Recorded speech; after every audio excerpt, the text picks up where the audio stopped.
Soyez les bienvenus. Aujourd'hui, nous travaillons sur un nouveau thème qui est: le juste doit diriger le monde et gérer ses tendances.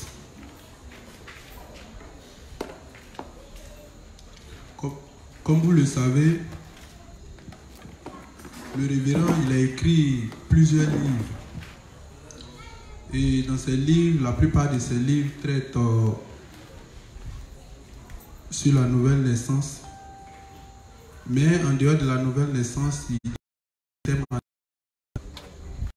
Et c'est l'un de ces thèmes annexes. C'est sur l'un de ces thèmes que nous allons travailler aujourd'hui. Le juste doit diriger le monde et le juste doit gérer, en un mot, créer ses propres tendances pour ne pas suivre le courant du monde. Mais avant de commencer toute chose, nous allons confier ce moment important à Dieu, afin que lui-même, il soit au contrôle de toutes choses et qu'il nous assiste, qu'il nous donne la force d'être concentrés.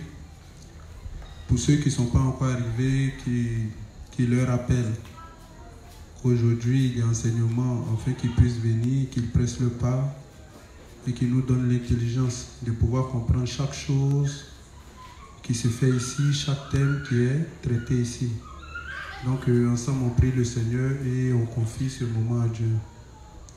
Éternel Dieu, Dieu des justes, nous te disons merci.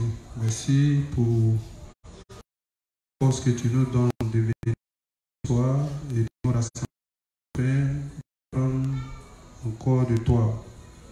Merci de donner la force à chaque juste qui ne vient pas de venir.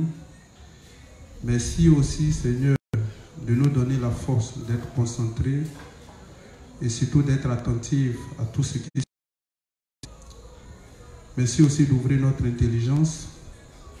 Et merci aussi, moi qui suis chargé aujourd'hui d'encadrer mes frères. Merci aussi de me donner la force. Merci aussi de me donner l'intelligence ainsi que les mots justes.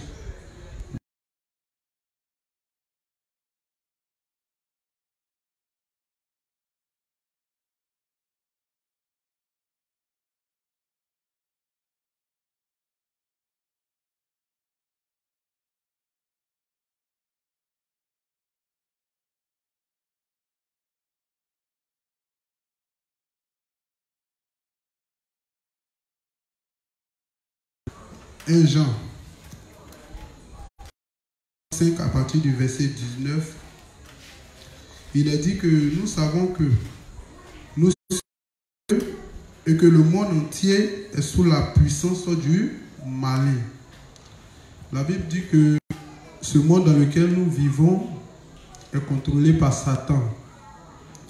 Et si le monde est contrôlé par Satan, qu'est-ce que Satan fait pour contrôler ce monde?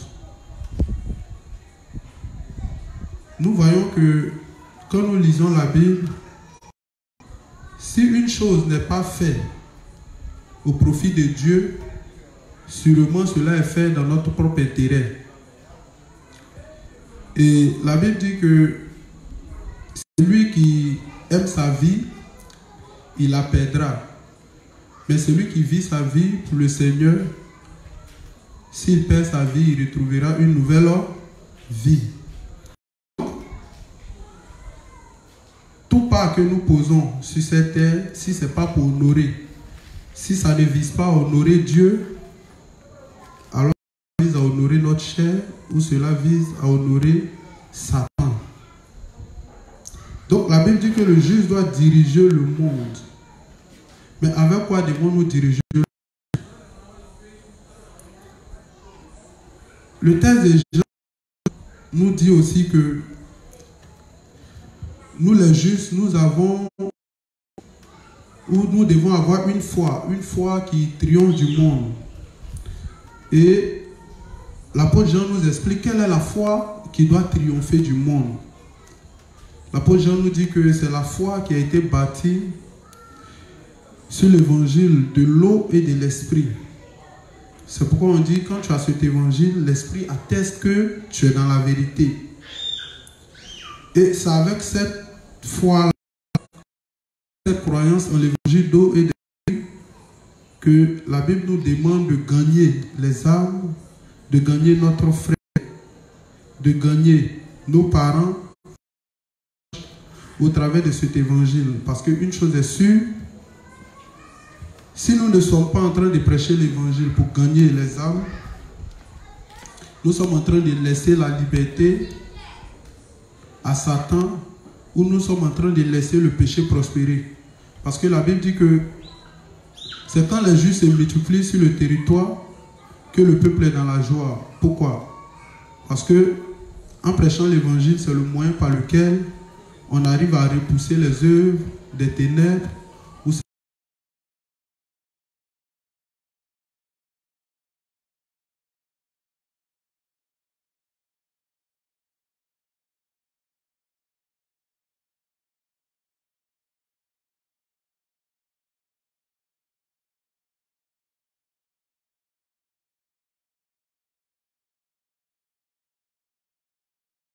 Dieu nous a donné la capacité de diriger le monde.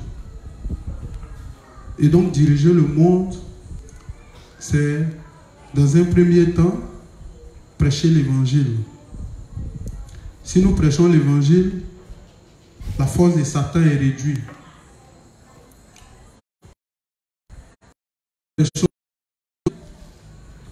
C'est le moyen d'éradiquer le péché. Et donc, le premier livre que nous allons étudier, c'est le livre 20, à la page 285, le paragraphe 2 et le paragraphe 3. Il est nécessaire pour le juge de créer une nouvelle tendance. C'est quoi une tendance? Et pourquoi le juge doit créer cette tendance? Vous savez, comme je vous l'ai dit, le monde actuellement, il est contrôlé. Et donc tout ce que les gens visent à faire, c'est de nous amener à commettre un péché. Or, vous savez que si le péché... Or, vous savez que le péché dans lequel nous vivions autrefois, c'est à cause de ce péché-là que Dieu est descendu et il est venu sur cette terre pour prendre le péché et mourir à cause du péché. Et donc nous qui sommes devenus justes maintenant, en croyant en l'évangile, alors est-ce qu'on continuera de servir ou on continuera de poursuivre les œuvres des ténèbres, c'est-à-dire ce dans quoi Dieu nous a enlevés? Est-ce qu'on continuera encore de demeurer dans ces choses? Certainement le juste, on ne dira pas que bien vrai que Dieu nous a enlevés dans le péché, on ne dira pas qu'il y a des fois où il ne nous arrivera pas de commettre le péché. Mais le problème c'est quoi? C'est que quand juste lui commet le péché, c'est qu'il sait déjà que c'est le péché. Et à cause de la parole que nous avons en nous, nous arrivons à identifier cela comme un péché. Et quand nous arrivons à identifier cela comme un péché, nous reconnaissons notre faute et nous pouvons nous en détourner. Mais celui qui n'est pas familiarisé à l'évangile, lui, quand il est en train de commettre le péché, il a comme l'impression que c'est ce qui est normal. C'est ce qui est normal. Et donc rien ne le freine. Et vous voyez que les hommes ont commis le péché. Et maintenant, le problème, c'est que ces péchés qu'ils commettent, ils ne veulent plus garder ça pour eux seuls, mais ils veulent prendre pour contaminer tout le monde. Aujourd'hui, on assiste à des choses. Quand on retourne peut-être quelque temps en arrière, si on voyait peut-être des homosexuels, cela nous choquait. Mais tellement que tout a été bien préparé, tellement que cela a été soigneusement, depuis un moment, préparé à la télé, partout autour de nous. La pub a été tellement bien faite, qu'actuellement, on a comme l'impression que c'est ce qui est normal. C'est vrai, même ceux qui n'assument pas cela, mais bon, on n'a pas le choix, et à peine même si ça gère. Et souvent, quand tu vas par exemple sur Facebook, et que des gens pensent certaines choses, quand certaines personnes s'amusent à faire des commentaires en disant que ah, ça là c'est pas normal, mais tu es étonné. Ça veut dire tout le monde se retourne contre la personne. C'est sa vie, il a choisi de faire ce qu'il veut. Où est ton problème?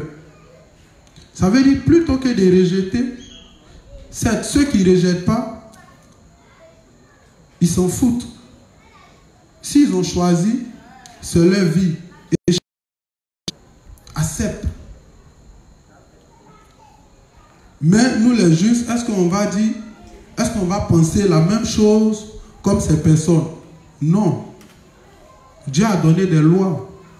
Dieu a donné des directives. Et que nous les justes, on doit suivre cela.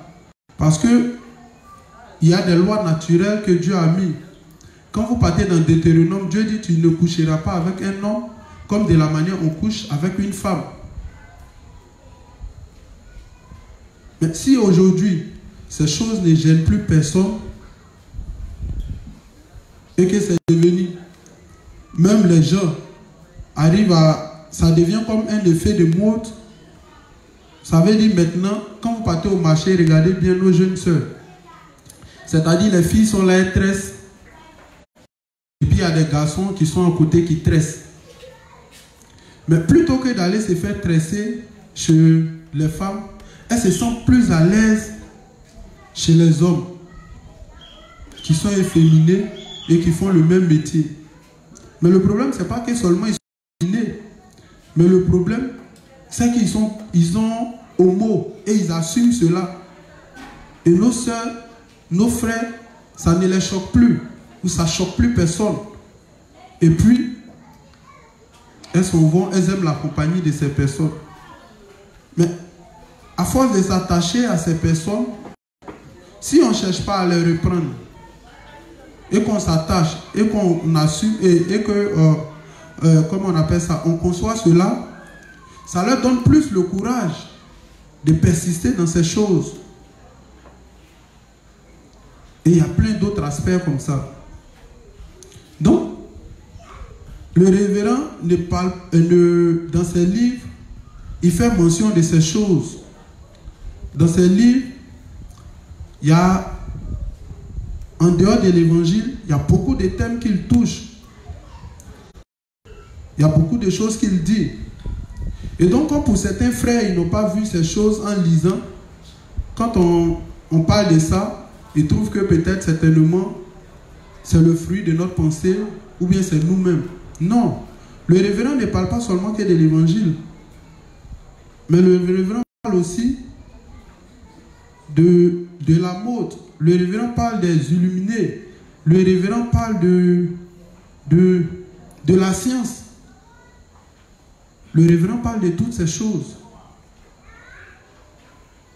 Et donc, on va essayer de lire pour essayer de voir comment le révérend aborde ces sujets un peu dans les livres. Allons-y, livre 20, page 285, paragraphes 2 et 3. Il est nécessaire pour le juste de créer une nouvelle tendance. Allons-y. Les gens qui sont nés de nouveau, d'eau et d'esprit,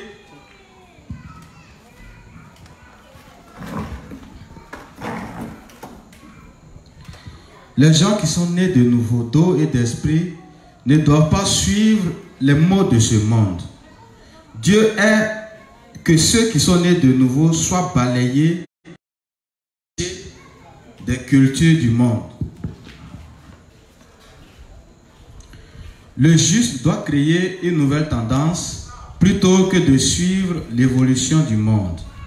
Il est nécessaire pour le juste de créer une nouvelle tendance. Chers croyants, quand tout le monde est dans le groupe, essayez de suivre. Serez-vous différent? Quand tout le monde est confus et dans l'uniformité, sans caractère individuel, Si une personne qui semble différente apparaît, les yeux sont rivés sur la personne et les gens veulent lui courir après. Quand tout le monde vit comme des fous, essayez de vivre avec droiture. Cette personne sera plus belle. Cette personne sera le véritable chef de file d'une nouvelle tendance. J'espère que vous savez que les choses comme les autres, c'est manquer de personnalité. Les gens qui ont reçu la rémission des péchés ne doivent pas suivre le monde. Ils doivent diriger le monde. Le juste doit diriger ce monde. Quand je vois des pièces de théâtre écrites par des écrivains de séries TV, cela semble si puéril. C'est tellement puéril que je me demande comment une telle histoire peut être si populaire. Donc, je me demande si je dois également faire quelques écrits. Amen. Donc, le révérend dit quoi? Il dit on ne doit pas se laisser entraîner par les mots de ce monde. Pourquoi le révérend dit que c'est des mots? Pourquoi le révérend dit que ces choses-là, c'est mauvais pour le juste? Il dit c'est mauvais. C'est pourquoi il dit c'est des mots. C'est mauvais. Parce que si le juste se met à suivre la modernité, vous savez que derrière la modernité, il y a plusieurs choses qui se cachent. Aujourd'hui, à cause de la modernité, nous voyons que les moyens que Dieu a donnés à l'homme, c'est-à-dire par exemple, si on va dans le domaine de peut-être la santé, aujourd'hui nous voyons que depuis que le monde certainement a évolué, qu'on dit qu'on est devenu intelligent, et c'est de ça que la Bible parlait, que ceux qui vont au-devant de la science de Dieu vont au-devant de leur propre douleur. Et depuis qu'on dit que le monde, on est devenu intelligent et qu'on a évolué, mais c'est en ce moment-là qu'on constate qu'il y a beaucoup de morts. Et aujourd'hui, si quelqu'un est malade et que tu l'orientes vers peut-être la médecine traditionnelle, il va trouver que certainement que peut-être les gens ont plus confiance à la médecine des plantes. Pourquoi? Parce qu'on est né, on est né et c'est dans ces choses-là que nous avons grandi. Et à cause de ça même, on a comme l'impression que avant même que ces choses n'arrivent ou avant que la médecine moderne n'arrive, nos parents ne se soignaient pas. Or pourtant nos parents se soignaient. Nos parents soignaient leurs maladies. Mais la modernité aussi, certainement, a entraîné ces maladies. Parce qu'aujourd'hui, si on parle de virus, excusez-moi.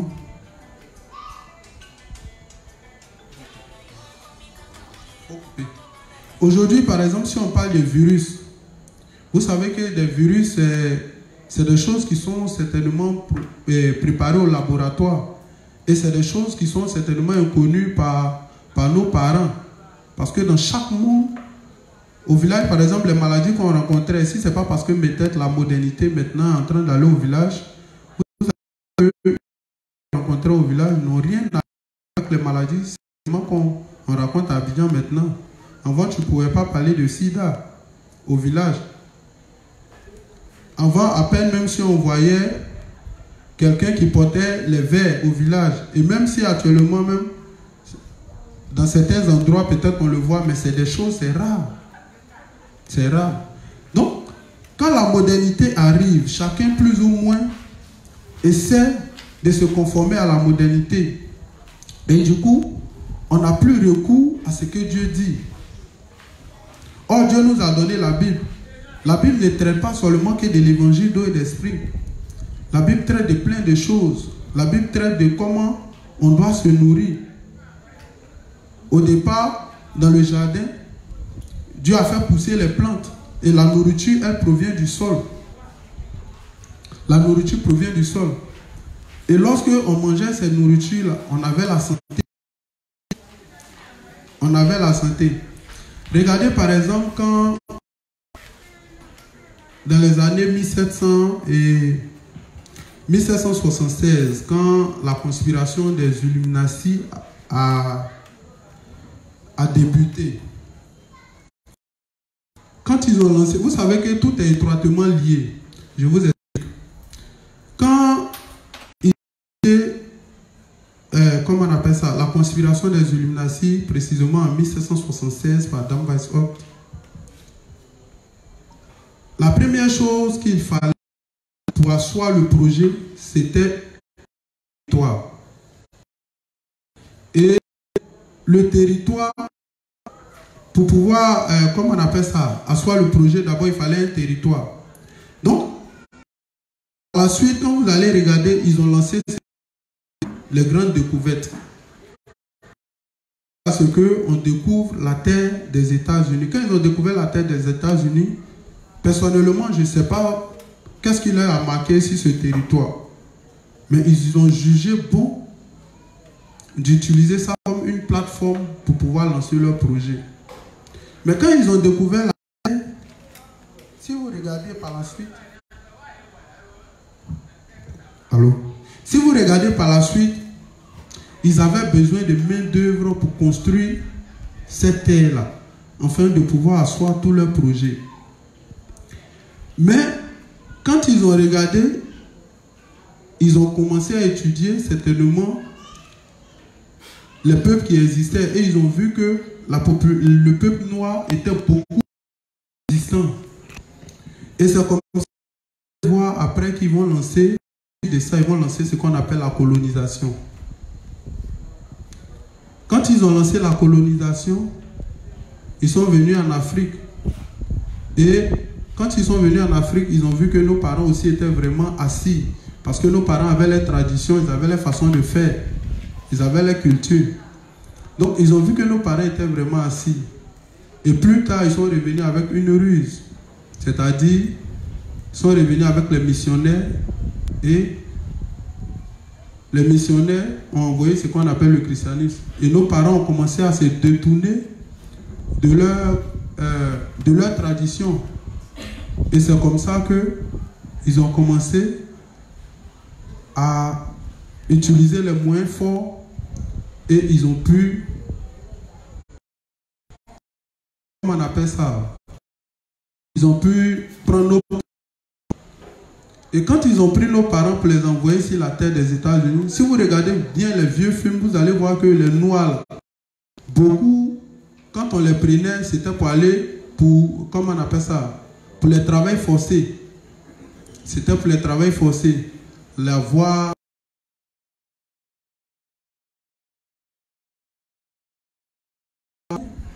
des hommes qui sont bien costauds, bien nourris, bien bâtis pour faire ce travail-là. C'est comme ça que quand ils ont fini, qu'ils ont construit, ils se sont assis depuis sur ce territoire qu'on appelle la terre des États-Unis.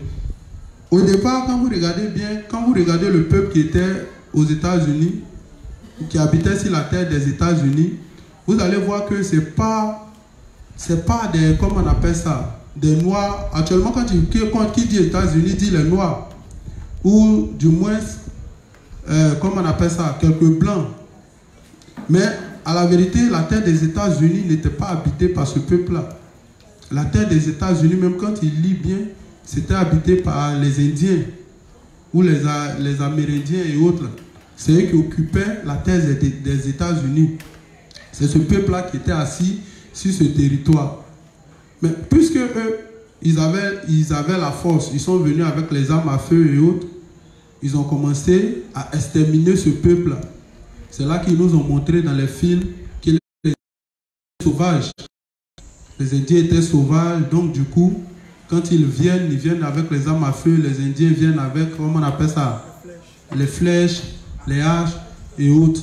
Mais d'ici, tu vas atteindre la personne, puisque eux, ils ont des armes à feu.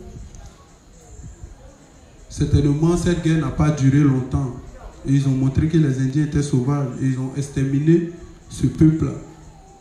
Et quand vous lisez bien dans les documents, une partie de ce peuple est restée dans un endroit qui le contrôle bien. Et puis, ils ont utilisé les terres. Mais, je dis ça pourquoi? Je dis que l'Africain lui-même, là, il avait ses traditions.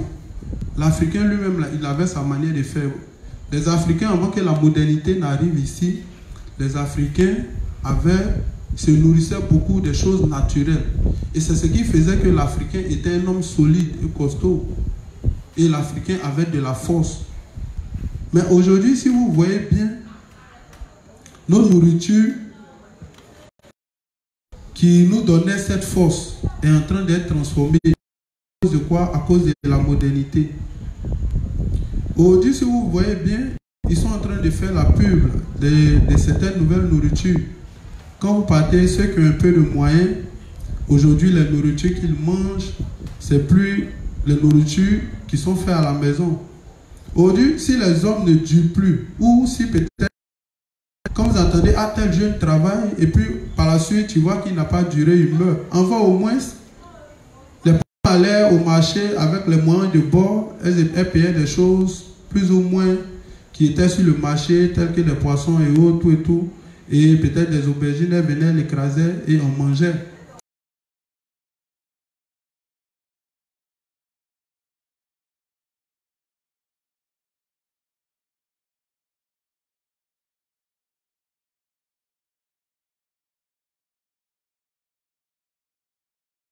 Ça, les saucisses, il va remplir avec les saucissons, les, comment on appelle ça, aidez-moi à citer les nourritures, les ketchup et toutes ces choses. Et à force de manger ces choses, on s'enfle et ça agit sur notre santé. Et ça fait qu'aujourd'hui, on ne peut plus durer longtemps. C'est pourquoi, si vous regardez bien, j'avais une vidéo avant quand on regardait les documents ici. Vous savez, McDo est quelqu'un qui est réputé dans le monde pour la nourriture. Et partout, vous allez voir les McDo. Mais dans les documents qu'on regardait, on nous disait que McDo, c'est quelqu'un qui est chargé de, comment on appelle ça, lui, il s'occupe du domaine et qu'il travaille au niveau de la nourriture. Il y a quelqu'un qui est venu, qui a fait une expérience pour nous montrer combien de fois ce qu'on mangeait, combien de fois c'était empoisonné. Il est venu et puis il a payé peut-être un McDo et puis il l'a déposé et puis il dit, regardez, au bout de combien de temps, regardez, la nourriture commence à pourrir. Quand ils ont dit qu'au bout de quelques minutes, toute la nourriture était décomposée. Donc ça veut dire que c'est des choses qui sont faites pour manger sur le champ.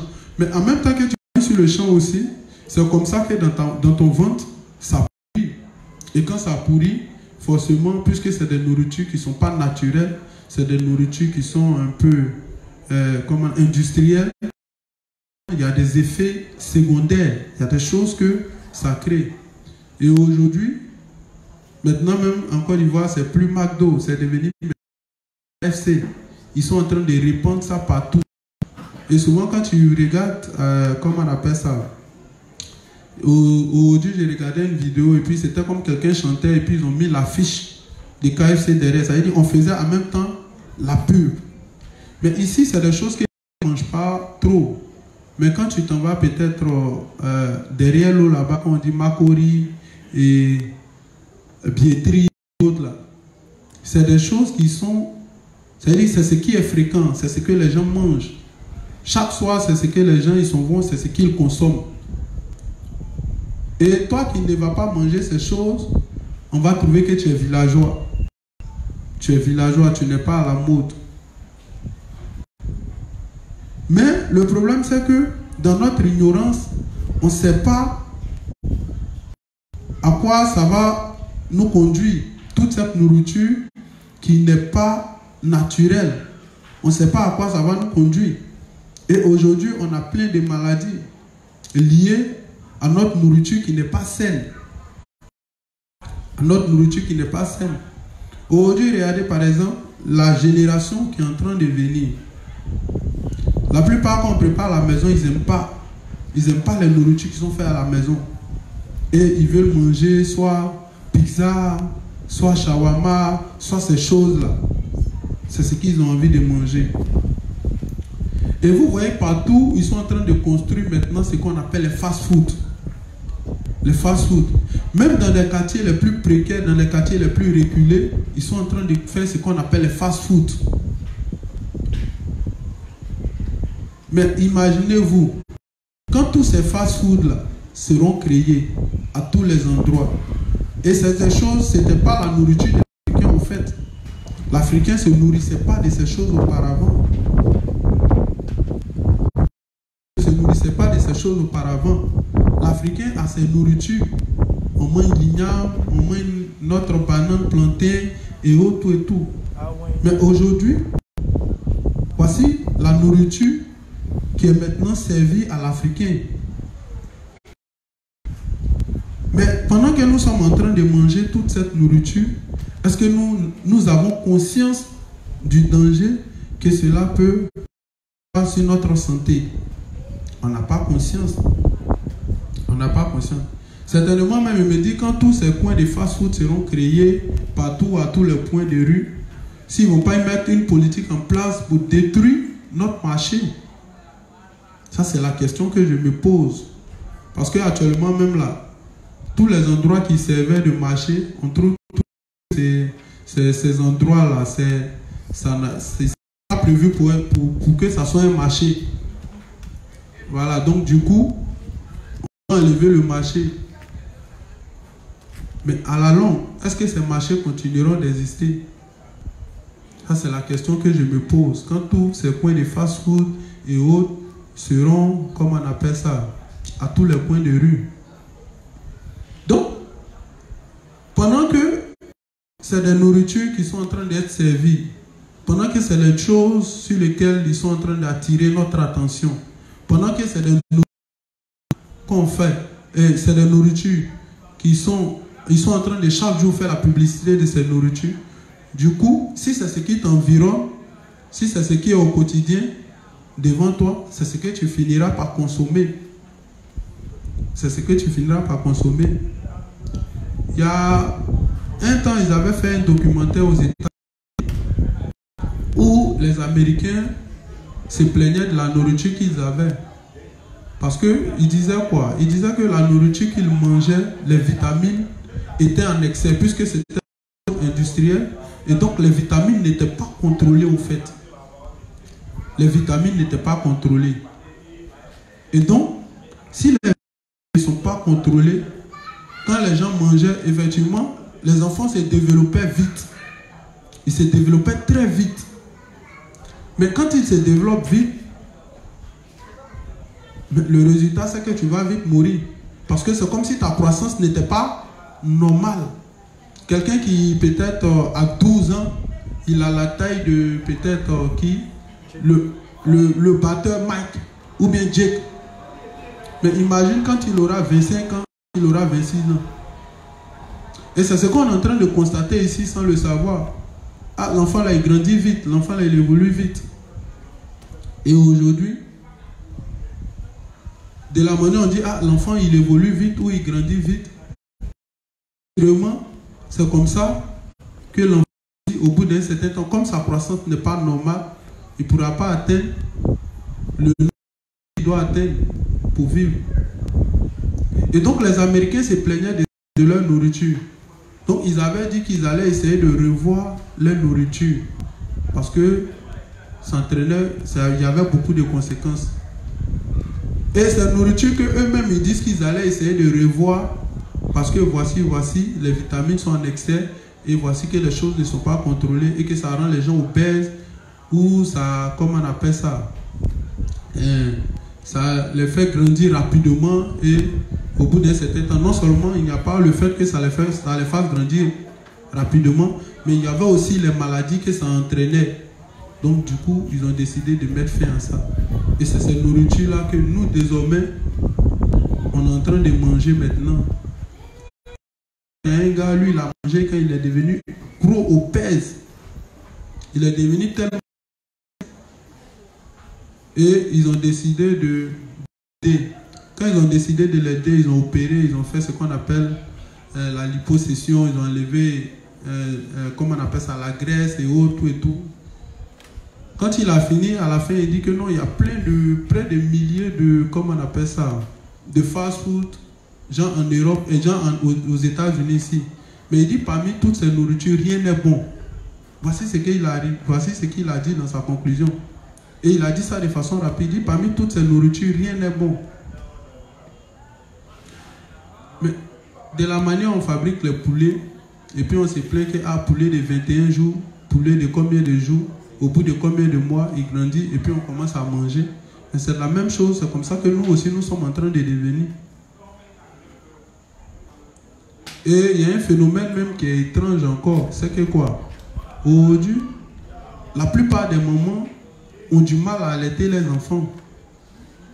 Je ne sais pas c'est dû à quoi, je ne sais pas si c'est à cause de la nourriture qu'on mange, je ne sais pas qu'est-ce qui est en train.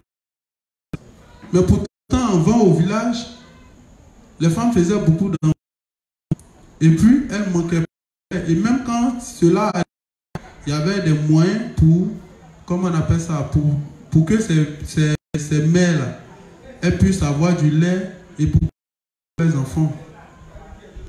Mais aujourd'hui, puisque dans nos supermarchés, dans nos pharmacies, il y a ce qu'on appelle les blédinas, il y a ce qu'on appelle les nourritures, les laits, tous ces laits qui sont en train de fabriquer, et toutes ces nourritures industrielles qui sont en train de fabriquer, de vous à moi. Si ces nourritures-là, si ces stocks qu'ils produisent, si la femme arrive à allaiter, qui va épuiser ces stocks? Qui va épuiser tous ces stocks? Donc certainement, il y a une politique qui est mise en place pour ne pas que ces femmes-là puissent allaiter. Et même, il y a plein de jeunes filles aujourd'hui qui, à force de regarder à la télé et autres, il y a beaucoup de filles qui ne veulent pas que les seins... Donc, elles ne voient pas l'utilité d'allaiter. Elles ne voient pas l'importance de donner à téter un enfant. Et la plupart préfèrent utiliser les laits. Il y a d'autres même qui font allaitement mixte. Mais c'était ça. Non, il faut faire l'allaitement mixte. Mais à partir d'un moment même là, l'allaitement mixte même va disparaître. Ça sera maintenant la nourriture qu'on appelle les blédinas, les laits et autres. Et c'est avec ça que les enfants sont nourris. Et on est étonné que les enfants ont des réactions bizarres. Mais si les enfants ont des réactions bizarres, c'est dû à la nourriture. Puisque dans la nourriture, il y a des vitamines. Et dans les vitamines, là, chaque vitamine, là, il y a son rôle qui joue. Même le cerveau, même là, il y a des vitamines qui l'entretiennent. Mais si ces vitamines-là ne sont pas trouvées dans ces choses, où vous savez que quand l'homme fait quelque chose, ce n'est pas parfait. Ce n'est pas parfait. C'est pourquoi, quand l'homme crée un médicament, ou bien quand l'homme fait quelque chose, si tu as raté le dosage, c'est fini. Souvent, c'est la mort. Mais un médicament peut-être africain, si tu as raté le dosage, peut-être tu as vomi. Même vomi, même ça te fait du bien encore. Même vomi, ça te fait du bien. Et donc, voici ce à quoi on est en train d'assister. Et après, quand quelqu'un, ou bien quand une jeune fille, qui peut-être certainement n'a pas envie de, comment on appelle ça, que son corps se déforme, qui veut voir ses seins de la manière à 12 ans jusqu'à 80 ans, elle veut que ses seins soient pareils. Quand elle va voir une jeune fille qui est en train d'allaiter, qu'est-ce qu'elle va penser? Elle a trouvé que c'est pas normal pour elle. C'est pas normal. Or, on est allaité.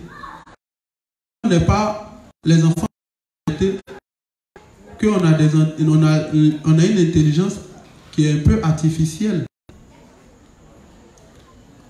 Aujourd'hui, on pense que aller à l'école, quand on est à l'école, ou bien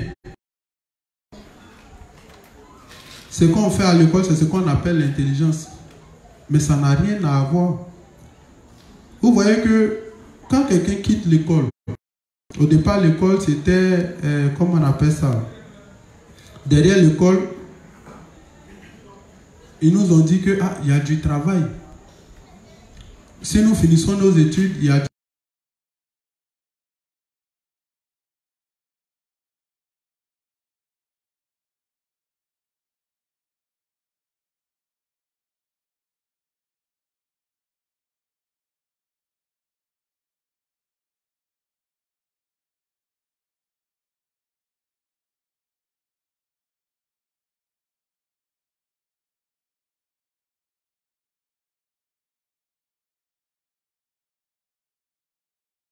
rien appris à faire de tes 10 doigts. Tu n'as jamais rien appris. Et la vie aussi, les choses, on apprend ça au bas âge. Parce que quand quelqu'un atteint un certain âge, il y a des choses qu'il ne peut plus faire. Il n'a plus le temps quand il est jeune. Et donc, on va à l'école. On va à l'école. On nous dit que l'école, c'est le seul moyen de réussir. Et tout le monde s'y met. Mais on ne dira pas que c'est mauvais. Parce que l'école aujourd'hui, pour ceux qui sont intelligents, ils ont vu au moins les limites. Et ils ont vu aussi les avantages. Mais le problème, c'est qu'en allant à l'école, et qu'en faisant beaucoup d'hommes qui sont instruits et que l'État n'arrive pas à les insérer, vous voyez qu'aujourd'hui, la plupart des jeunes, une fois qu'ils sont partis à l'école, qu'ils sont maintenant, ils ont fini, ils attendent l'État et qu'ils déposent leur diplôme de gauche à droite et que l'État n'arrive pas à les embaucher. D'ailleurs, même plateau, il y en a combien? Et les immeubles, il y en a combien? Les postes qui sont là-bas, il y en a combien? On licencie combien de personnes par an? Et nous tous qui sommes là, on espère avoir un bureau au plateau. Sachant que plateau ne peut pas nous contenir, nous tous. Et donc c'est comme un rêve au fait. C'est comme un rêve. Nous tous qui partons à l'école, certes, une minorité, si une majorité, certainement va travailler. Mais et cette majorité qui ne travaille pas, elle devient quoi? Et comme aussi, tu n'as pas appris à faire quelque chose de tes 10 doigts et que tu es devenu vieux, forcément, arrivé un moment, mais quand tu es là, c'est des pensées de suicide. Parce que cela coïncide à un âge où tu dois fonder certainement une famille. Tu dois certainement avoir une femme. Tu dois certainement avoir un toit. Mais tu dois aussi quitter tes parents. Mais tu ne peux pas quitter tes parents. Parce que tu n'as pas de toit, tu n'as pas de travail. Tu n'as rien. Tu vas quitter tes parents comment? Et on ne fait que t'insulter jour et nuit. Mais est-ce de ta faute? C'est le système de l'école. C'est le système de l'école. Mais en Europe, le gars, certainement, quand il fait quelque chose, souvent, ce qu'il fait là, il inculque ça à son enfant. Et quand il met son enfant à l'école, certainement, si son enfant finit ses études, il vient faire la relève. Et souvent, ça devient souvent entreprise familiale. Mais et nous ici? Et nous? Ils ont parlé de l'exode rural. Aujourd'hui, c'est maintenant, je comprends bien, c'est quoi l'exode rural? On dit quoi? C'est le déplacement massif des jeunes des campagnes vers quoi? Vers la ville. Mais regardez une chose. Aujourd'hui, ils sont en train de mettre partout, dans tous les petits villages, des écoles. Ou bien, maintenant, quand ils mettent les écoles, maintenant, ils font publicité à la télé. Droit de l'homme. On maltraite les enfants dans les champs. Vous savez qu'avant, les parents, quand ils faisaient beaucoup d'enfants, c'était pour la main-d'œuvre, pour travailler dans les champs, parce qu'ils avaient des grands champs. Et c'est à partir de ces champs-là que nous, on arrivait à se nourrir. Nous, on arrivait à manger. Nous, on arrivait à manger. Est-ce que vous comprenez? C'est à partir de ces grands champs qu'ils produisaient que nous, on arrivait à manger naturel. Mais quand on nous fait croire à la télé que ils sont en train de maltraiter les enfants, que les droits de l'homme disent qu'ils sont en train de maltraiter les enfants. Pourtant, chez eux en Europe, on les voit. Ou bien tu vois le petit comme ça, son papa commence à le faire karaté, il lui fait faire des choses dures. Il charge l'eau, il fait comme ça. On dira que c'est une discipline, ils sont en train de l'enseigner. Mais là, on ne le maltraite pas. Mais quand c'est l'Africain, on dit que non, droits de l'homme, ils sont en train de le maltraiter. C'est pas même charger l'eau. On le charge l'eau, on dit n'a qu'à marcher sur un pied. Et puis il va aller qu'à une certaine distance. On dit qu'ils sont en train de le former en karaté. Mais si l'enfant, comment on appelle ça, genre peut-être cacao, ils sont en train de le former aussi à un certain niveau. Mais quand c'est nous, on dit droits de l'homme, ils sont en train de le maltraiter. Et puis on fait publicité à la télé. Et puis on montre l'enfant. On te montre pas si on taille d'une autre manière avec Photoshop modifié. Et puis on te montre que l'enfant est en train d'agoniser. Les droits de l'homme sont en train de maltraiter les enfants. Tout le monde doit à l'école. Oui, c'est bien beau. Et puis maintenant, tout le monde met son enfant à l'école. En même temps, comment on appelle ça? Des films dessus. On fait des films. On fait des chansons dessus où la pauvre petite fille est en train d'être maltraitée. Et puis on fait des chansons, on fait des films. Et tout le monde s'élève maintenant et tout le monde met son enfant à l'école.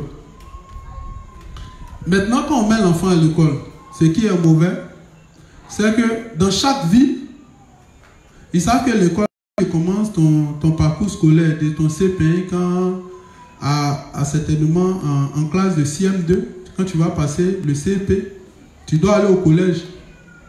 Le collège, certainement, il n'est pas dans le village. Il est dans la ville.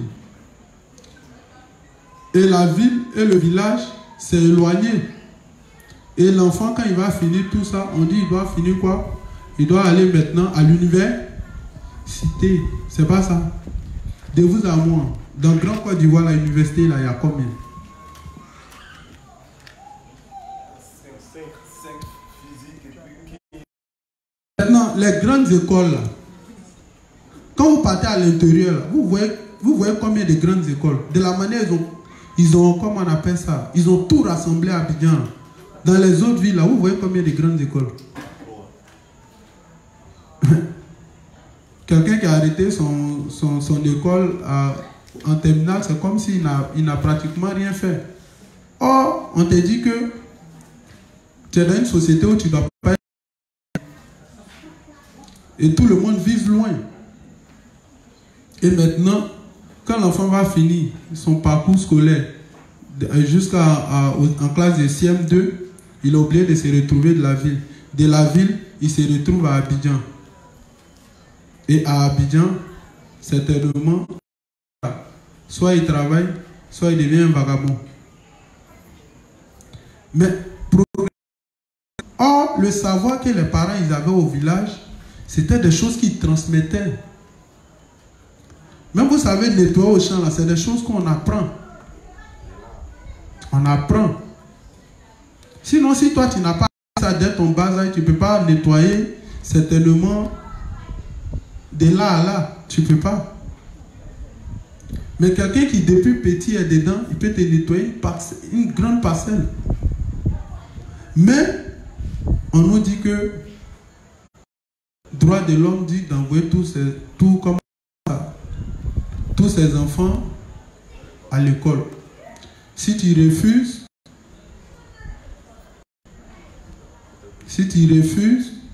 il y a des lois qui sont... Tu vas certainement subir des conséquences. On a fait jusqu'à aujourd'hui. Mais le problème, c'est que quand la main d'œuvre au village, elle est vieillissante et qu'elle n'est pas remplacée, quand la main d'œuvre est vieillissante et qu'elle n'est pas remplacée, vous vous attendez à quoi? Parce que c'est tous ceux-là qui acheminaient de la nourriture vers la ville. Mais si tout le monde est devenu, si tout le monde est venu en ville, qui reste dans les campagnes pour travailler, pour nous envoyer de la nourriture ici? On parle de modernité. Donc si nous tous on est devenus modernes, qui n'a qu'à travailler pour nous envoyer de quoi à manger ici? Personne. Aujourd'hui, dans les campements, quand tu t'en vas, tu vois pratiquement les gens, il n'y a pas de jeunes. Il n'y a pas de jeunes. Et même quelques jeunes, ils viennent faire, comment on appelle ça? Ils viennent faire, genre peut-être la mécanique, ou bien ils viennent faire des métiers. Parce qu'ils estiment qu'au village, on ne peut pas s'en sortir. Et toi aussi, tu ne vas pas aller lui dire, toi qui es venu à l'école, toi qui es ici, tu ne vas pas aller lui dire, lui n'a qu'à rester là-bas. Et nous tous, on s'est ramassés, on s'est retrouvés en ville. Ça, c'est l'exode rural. Et puis, on a envie, maintenant, on compte sur l'État. Quand la nourriture ne vient pas, on est dans le problème. Et on a perdu toutes ces choses. Donc, c'est tout à fait normal que aujourd'hui, là, regardez, si cette crise-là dure, par exemple, si cette crise que les gens sont en train de faire, qu'on appelle coronavirus ou bien quoi, qui fait qu'aujourd'hui, chacun est chez lui à la maison. Mais si au bout d'un certain temps, les bateaux ne viennent pas, si au bout d'un certain temps, la nourriture, puisque la plupart de toute cette nourriture que nous avons, elle est importée. Vrai ou faux? Importée. Il y a un instant que la nourriture ne vient pas, on survit comment? On survit comment? Vous avez vu que quand il y a eu la crise, ce qui a sauvé la Côte d'Ivoire, c'était quoi? C'était la téqué. Si vous avez bien remarqué, c'était la téqué. C'était la téqué. C'est ce qui a fait que quand ils ont tout bloqué, c'est ce qui a fait qu'on ne mourait pas de faim et puis on arrivait à avoir de quoi à manger. Mais regardez, juste après la crise, qu'est-ce qui s'est passé? Moi, un jour, je quittais au dehors et puis je rentrais et puis ma maman m'interpelle. Elle dit, on dit non, mais Attiéké n'est pas bon. Or, pourtant, c'est ce que nous avons mangé durant tout ce temps. On dit aujourd'hui, Attiéké n'est pas bon.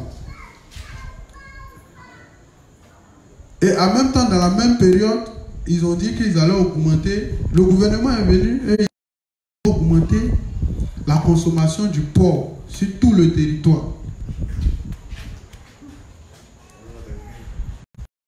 C'est ce qu'ils ont dit. Et c'est après ce temps-là que vous avez vu que partout à Abidjan, dans toutes les sauces, dans tous les coins des rues, c'est la nourriture. Comment on appelle ça? Cette nourriture-là qui règne. Et c'est ce qu'on mange. Pourtant, ils savent bien que cette nourriture-là, pour la santé de l'homme, c'est pas bon. Ils savent que c'est pas bon pour notre santé. Puisque c'est une nourriture qui est remplie de bactéries. Et c'est ce qu'on nous impose comme nourriture. Quand je dis imposer, on ne te dit pas forcément quand tu sors de la maison, viens, il faut aller payer ça. Non. Mais si c'est ce qui est devant toi, si c'est ce qui est partout, tu vas faire comment? C'est ce que tu es obligé. Et c'est comme ça que, après ça, qu'est-ce qui s'est passé? Nos frères qui nous produisaient de la téqué à Dabou, qu'est-ce qu'ils ont fait? C'est-à-dire quoi? Ils ont lancé une campagne de VA. Vous voyez, ce qui est intéressant, c'est que ces hommes-là, ils sont trop malins. Regardez par exemple, quand on veut amener quelqu'un à faire quelque chose, ils sont certainement dans les lots, c'est eux qui ont les moyens. On peut dire à toi par exemple, ah, il faut faire la culture de l'EVA. Quand le gars il fait la culture de l'EVA, on fait croire à tout le monde que l'EVA là, ils ont besoin de... Donc, ils vont faire quoi? Ils vont augmenter le prix de l'EVA. Mais quand on augmente le prix de l'EVA, c'est dans quel objectif? C'est pour que les gens coupent les plants de cacao. les plants de manioc. Pour faire quoi? L'EVA. Or, moi, personnellement, j'ai regardé le documentaire. L'EVA, c'était l'Indonésie et puis la Malaisie qui plantaient l'EVA au départ. Mais quand j'ai regardé le documentaire, ils disent quoi? Qu'ils ont vu que l'EVA détruisait leur sol. Excusez-moi, je ne sors pas de mon thème, mais comme il y a beaucoup de jours, certainement tout ce qui est ici, je vais épuiser. Mais laissez-moi parler un peu d'abord. Parce que ces gens-là, ils se croient trop malins. Et donc, si on n'essaie pas de réfléchir, si on n'ouvre pas nos yeux, on va regretter. Donc, c'était l'Indonésie et puis la Malaisie qui plantaient beaucoup les l'EVA. Mais quand ils ont commencé à planter, ils ont fait un documentaire. Au bout d'un certain temps, ils ont vu que les l'EVA qu'ils plantaient, ça détruisait le sol. Ça détruisait fortement le sol. Et qu'après ça, rien ne pouvait encore pousser sur cette surface. Et ils ne pouvaient plus avoir de la nourriture. Donc c'est comme ça qu'ils ont décidé de ne plus accepter les plants de l'EVA sur le sol. Et comme c'est nous, les Africains, et précisément peut-être la Côte d'Ivoire, ici c'est un dépotoir, on nous fait croire que non, il faut planter l'EVA. Ça veut dire que ce qui est bon là, on nous fait croire toujours que c'est pas bon. Mais ce qui n'est pas bon là, tu ne verras jamais quelqu'un venir s'arrêter à la télé pour dire non, ça c'est pas bon. C'est certainement peut-être avec ton intelligence, tu vas essayer de fouiller et puis au bout d'un certain temps, tu vas te rendre compte que ça c'est pas bon. Et c'est comme ça. On fait que des gens du gouvernement, ils se lèvent, ils plantent des verres. Et comme eux tous, ils se connaissent là-bas, on monte le prix, on grimpe le kilo à telle somme. Donc comme nous aussi, on aime la mode, on aime l'effet de la mode, ça veut dire que, faut pas, ils vont nous dire quelque chose vient d'arriver nouvellement. Donc on se voit maintenant en train de devenir des milliardaires. Donc, ils s'en vont. Chacun coupe maintenant ses plants de cacao. Nos jeunes frères de Dabou, ils ont coupé tous les plants de manioc. Et puis maintenant, chacun a commencé à planter EVA. Je vous assure que quand vous voyagez, quand vous commencez par prendre l'autoroute jusqu'à ce que, juste où vous partez là, vous allez voir que c'est EVA qui est au bord de la route, quand partout, même par là où tu t'en vas, c'est EVA. Et que tout le monde a commencé à planter l'EVA et que l'objectif atteint, on dit le kilo à 200 maintenant. Tu fais comment? Tu as travaillé dur. Tu as coupé tes plants de manioc. Or, vous savez que la nourriture, on monte, on descend, les gens auront toujours... Ils vont... Mais EVA, là, ça ne dépend pas de toi. Ça dépend des Européens. C'est eux qui te disent qu'on en a besoin. C'est eux qui demain te disent qu'on n'a plus besoin. Mais toutes ces choses-là, c'est fait sciemment. C'est fait sciemment. Parce qu'il faut que vous arrêtez de produire votre nourriture naturelle. Plus vous vivez longtemps, plus ça ne les arrange pas. Plus vous vivez longtemps, plus la population devient nombreuse. Plus ils sont difficiles à contrôler. Plus les ressources ne suffisent plus.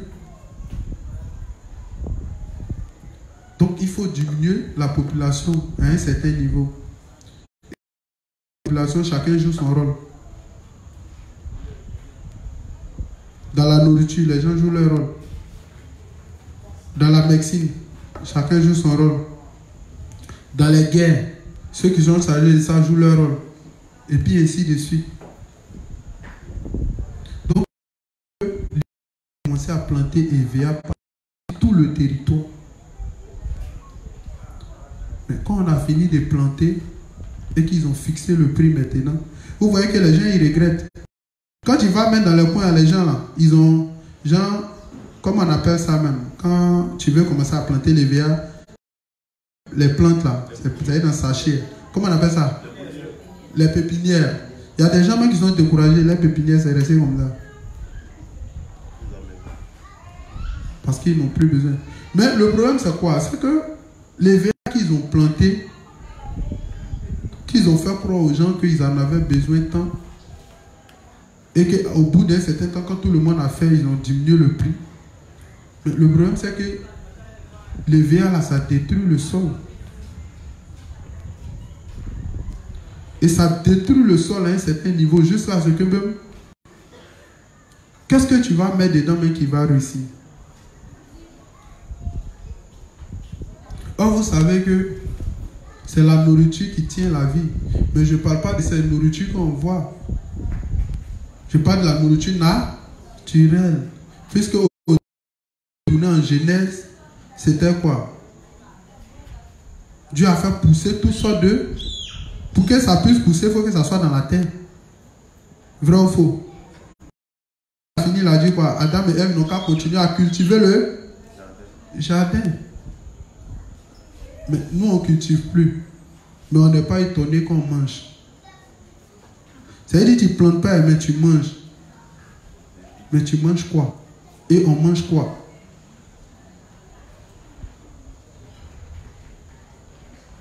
Mais si vous voyez, si l'être humain était un peu intelligent, avant de poser chaque action, on allait essayer de réfléchir.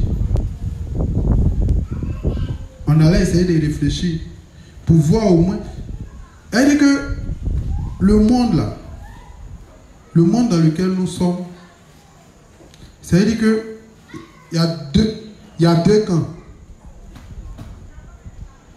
Soit tu es chez Dieu et tu épouses ses idées et tu deviens un homme de caractère, ou soit tu es de l'autre camp.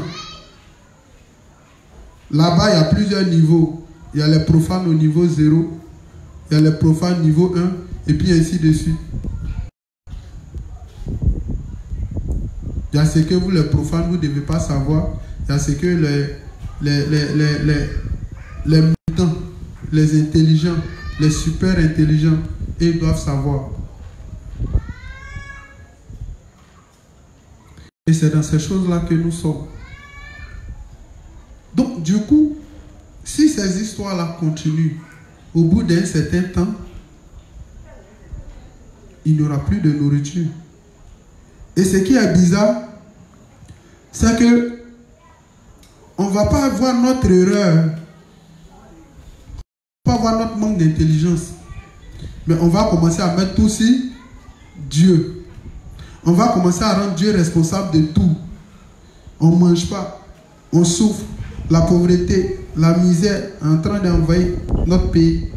Et puis, aussi, comme ils sont intelligents, ils nous ont donné des dieux qui ne servent à rien, des dieux qui n'ont pas d'oreilles, des dieux qui sont muets, qui ne peuvent pas écouter.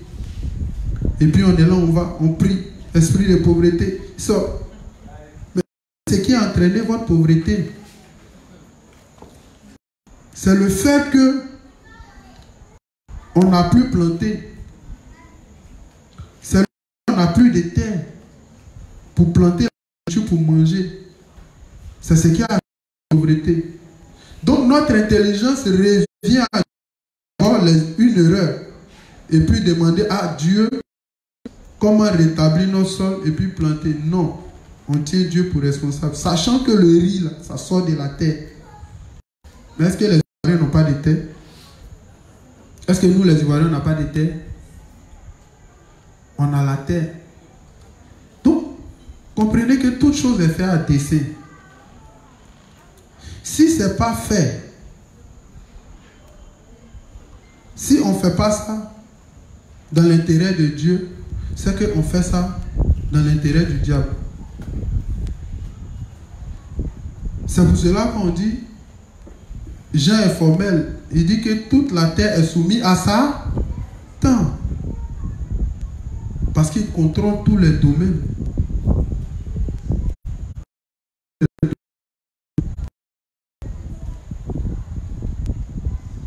Donc, quand nous réfléchissons bien, nous allons voir que certainement, quand il y a des crises, quand il y a certainement des crises financières, quand il y a la pauvreté, quand il y a un manque de nourriture, c'est là qu'on doit voir notre intelligence. C'est là qu'on doit voir que l'école dans laquelle on a fréquenté peut nous aider à sortir de ce système. Mais malheureusement, quand le problème arrive, c'est là que nos scientifiques, ceux qui se jouent les intelligents, on voit qu'ils n'ont aucune solution. Donc c'est de ça que nous parlons. Est-ce que le juste va continuer à réfléchir comme de la manière le monde réfléchit? Donc quand le révérend dit que eux, ils ont payé des dettes et qu'ils ont payé, comment on appelle ça, des forêts, ils plantent et que la nourriture qu'ils récoltent, ils partagent entre eux les frères et chacun mange un peu. Mais pourquoi? C'est pour qu'ils aient la force de continuer à faire l'œuvre. Donc eux-mêmes ils plantent parce qu'ils savent que ce qui tient la vie, c'est la nourriture. Mais la nourriture naturelle. Donc eux-mêmes ils plantent parce qu'ils savent que si c'est l'État ne va jamais vous enseigner ces choses parce qu'eux-mêmes sont contrôlés. Ils ne vont jamais vous enseigner. Donc quand le révérend a payé nos terres en cas planté, vous trouvez certainement qu'il exagère. Pascal dans les livres, il nous dit cela aussi. On doit payer nos terres, on doit payer nos forêts. On trouve qu'il exagère. Bon, aujourd'hui, là, quand le problème a surgi, ceux qui ont les moyens, ils font quoi? Ils ont pu aller dans les supermarchés, ils ont pu se retrouver dans les endroits, ils ont pu faire les achats. Mais toi qui n'as rien, qui ne travaille pas, tu fais tes achats comment? Tu manges comment?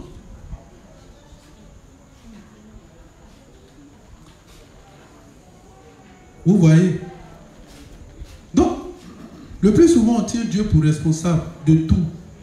Mais Dieu n'est pas le responsable. Dieu n'est pas le responsable de notre pauvreté. C'est pourquoi quand on commence à voir les choses, quand on commence à lire et quand on commence à voir les choses, on dit, Seigneur, on a fait une erreur, mais enseigne-nous, guide-nous, oriente-nous, comment chez toi, dans tel aspect, on doit faire, comment ici on doit faire, comment ici on doit faire. Mais ce n'est pas ce qu'on fait. Nous, automatiquement, on accuse Dieu. C'est Dieu qui est à la base de ceci, c'est Dieu qui est à la base de cela. Et au fur et à mesure, on continue dans ces choses.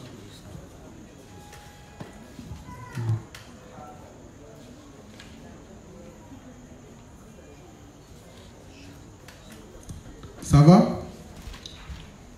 Ça va? Vous avez bien compris l'exode rural maintenant?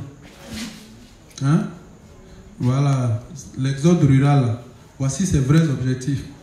Le déplacement massif de la population des campagnes vers les grandes villes, vers les prix. C'est de ça qu'il s'agit. À cause de ça, vous pensez qu'ils n'ont pas les moyens de construire les universités partout?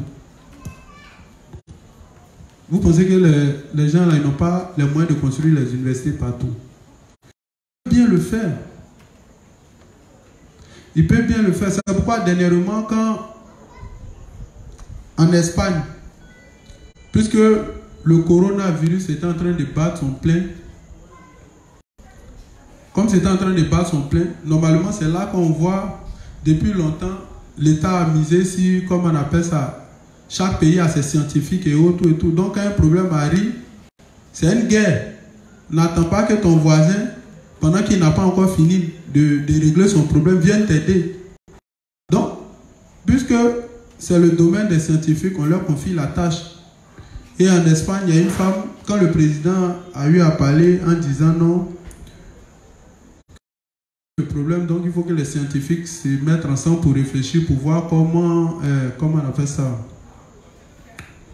comment résoudre le problème. Elle dit, mais nous les scientifiques, là, nous les chercheurs, on est payés à 1800 €. Pourtant, les messies et autres, là, ils sont payés à près de 18 millions d'euros. Mais allez-y les voir, ils vont retrouver le remède ou bien le problème. Mais elle réfléchit, cette dame. Pourquoi dans le football, dans l'amusement, on peut mettre autant d'argent? Pourtant, quand il s'agit des choses qui sont sérieuses,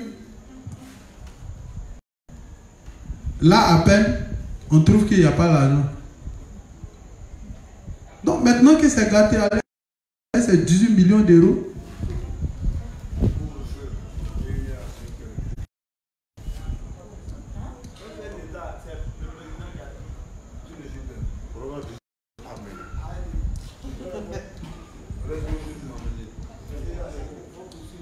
D'accord. D'accord, donc on va...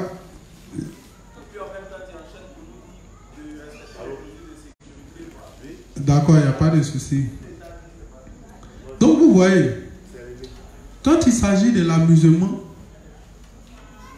on met beaucoup d'argent, on mise beaucoup d'argent. Mais quand c'est des choses sérieuses, là, l'État ne peut pas investir. Regardez dans les CHU, par exemple. Quand tu rentres dans un CHU en Côte d'Ivoire, plutôt que d'être rassuré que tu seras guéri, la seule assurance que tu as, c'est que tu sais que tu vas mourir. Parce que les chambres sont vides. Aucun appareil, rien. Rien.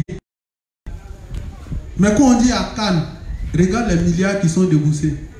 Mais c'est fait exprès. Parce que quand l'homme vit, un animal n'a pas besoin de vivre longtemps. Un animal, c'est juste pour la nourriture.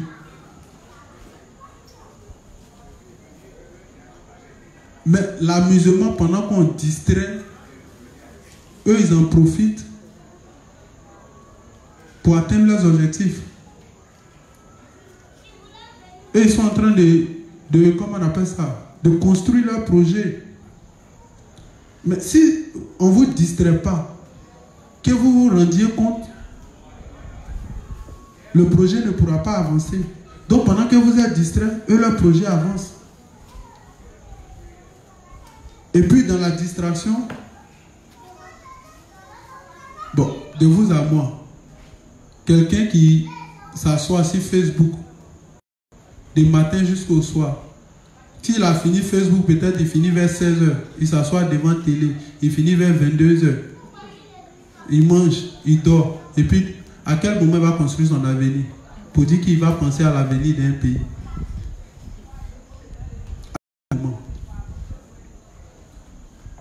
Or, ils ont fait de telle sorte que partout nous soyons environnés de l'amusement.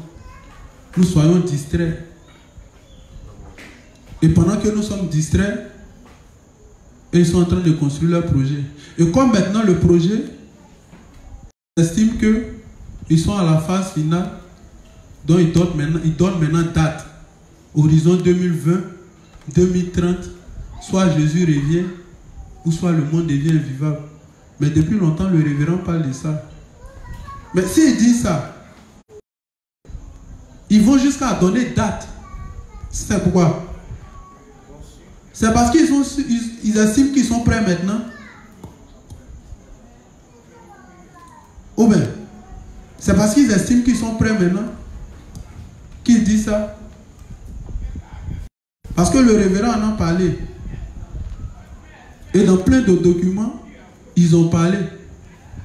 Mais la date même là, qui ressort plus, c'est Horizon 2025. Donc imaginez qu'est-ce qu'ils vont faire en 2025. Parce qu'ils sont formels. Soit Jésus revient, ou soit le monde est invivable. Donc qu'est-ce qu'ils vont faire pour que le monde soit invivable? C'est là le problème.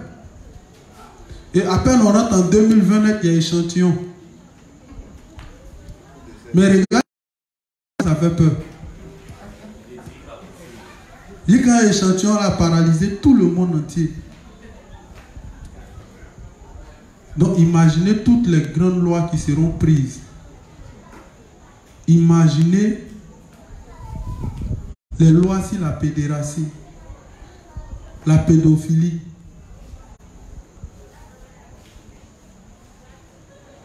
Imaginez déjà. Donc c'est des choses que le révérend a parlé. Normalement, on va lire. Quand demain c'est moi qui interviens, cette fois-ci on va lire et puis on va commenter. Aujourd'hui, comme c'était mon premier jour, donc j'ai ouvert beaucoup de fenêtres et puis après maintenant on va voir comment le révérend lui-même il parle de ça, comment il explique. Puis on va faire des commentaires. Sinon c'est là, on va lire. Mais je voulais d'abord me mettre dans le bain de la chose. Pour que demain maintenant, quand on vienne maintenant, on va épuiser dans les livres maintenant pour voir ce que le révérend il dit. Donc, mais nous on sait une chose. Eux c'est eux qui ont donné date, horizon 2020, 2030. Mais il y a une chose qui est sûre. Le dernier mot revient à Dieu. Est-ce qu'on se comprend? Il revient à Dieu. Mais le révérend dit qu'il faut racheter le temps parce que viendra un moment où le monde sera invivable. Viendra un moment où il y a des choses qu'on ne pourra plus dire.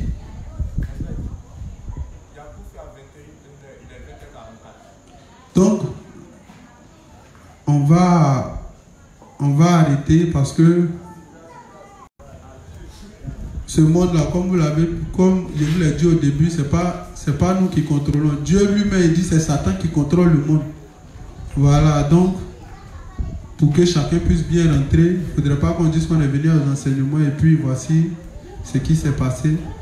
On va couper pour qu'on puisse rentrer. Certainement, peut-être, on va essayer de revoir les heures pour qu'on puisse vite finir. Si les couvre-feux doivent continuer, on va essayer de voir les heures et puis essayer de... Voilà. Donc, vraiment, que Dieu vous bénisse. On a demain. Bon, demain, on dit 18h30. 18h30 demain.